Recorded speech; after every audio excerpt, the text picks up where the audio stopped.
The Seven Ravens by Jacob and Wilhelm Grimm. A man had 7 sons, but however much he wished for a daughter, he did not have one yet. Finally his wife gave him hope for another child, and when it came into the world, it was indeed a girl. Great was their joy, but the child was sickly and small, and because of her weakness, she was to be given an emergency baptism. The father sent one of the boys to run quickly to the well and get some water for the baptism. The other 6 ran along with him, because each one of them wanted to be the first one to dip out of the water. The jug fell into the well. There they stood not knowing what to do, and not one of them dared to go home. When they did not return, the father grew impatient and said, "They have forgotten what they went after because they were playing, those godless boys." Fearing that the girl would die without being baptized, he cried out in anger, "I wish that those boys would all turn into ravens." He had hardly spoken these words when he heard a whirring sound above his head, and looking up, he saw 7 coal-black ravens flying up and away. The parents could not take back the curse, and however sad they were at the loss of their 7 sons, they were still somewhat comforted because of their dear little daughter, who soon gained strength and became more beautiful each day. For a long time she did not know that she had brothers, for her parents took care not to mention them to her. However, one day she accidentally overheard some people talking about her. They said she was beautiful enough, but that in truth she was to blame for her 7 brothers' misfortune.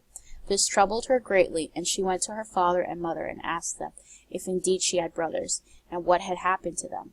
Her parents could no longer keep the secret, but said it had been heaven's fate, and that her birth had only been the innocent cause. However, this ate at the girl's conscience every day, for she came to believe that she was the one to redeem her brothers. She had neither rest nor peace until she secretly set forth and went out into the wide world, hoping to find her brothers and to set them free, whatever it might cost. She took nothing with her but a little ring as remembrance from her parents, a loaf of bread for hunger, and a little jug of water for thirst, and a little chair for when she got tired.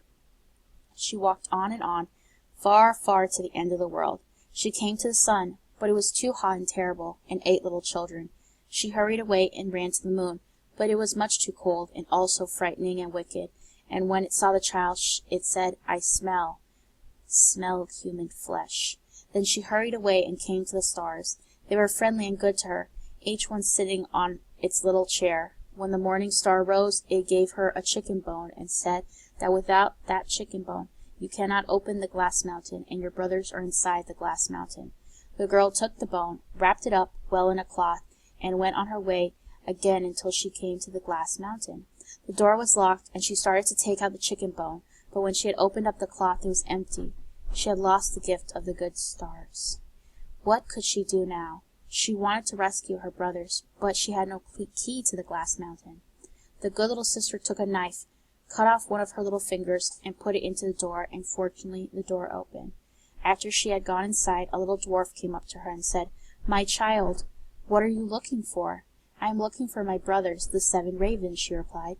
The dwarf said, "The Lord ravens are not at home, but if you want to wait here until they return, step inside." Then the dwarf carried in the ravens' dinner on 7 little plates and in 7 little cups. And the sister ate a little bit from each plate and took a little sip from each cup. Into the last cup she dropped the ring that she had brought with her. Suddenly she heard a whirring and a rushing sound in the air, and the dwarf said, "The Lord ravens are flying home now."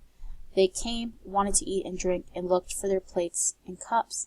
Then one after the other of them said, "Who has been eating from my plate? Who has been drinking from my cup?" It was a human mouth. When the 7th one came to the bottom of his cup, the ring rolled toward him.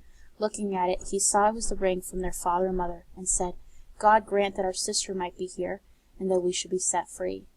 The girl listening from behind the door, and when she heard this wish she came forth. Then the ravens were restored to their human forms again. They hugged and kissed one another, and went home happily. This is the end of the reading of the 7 ravens.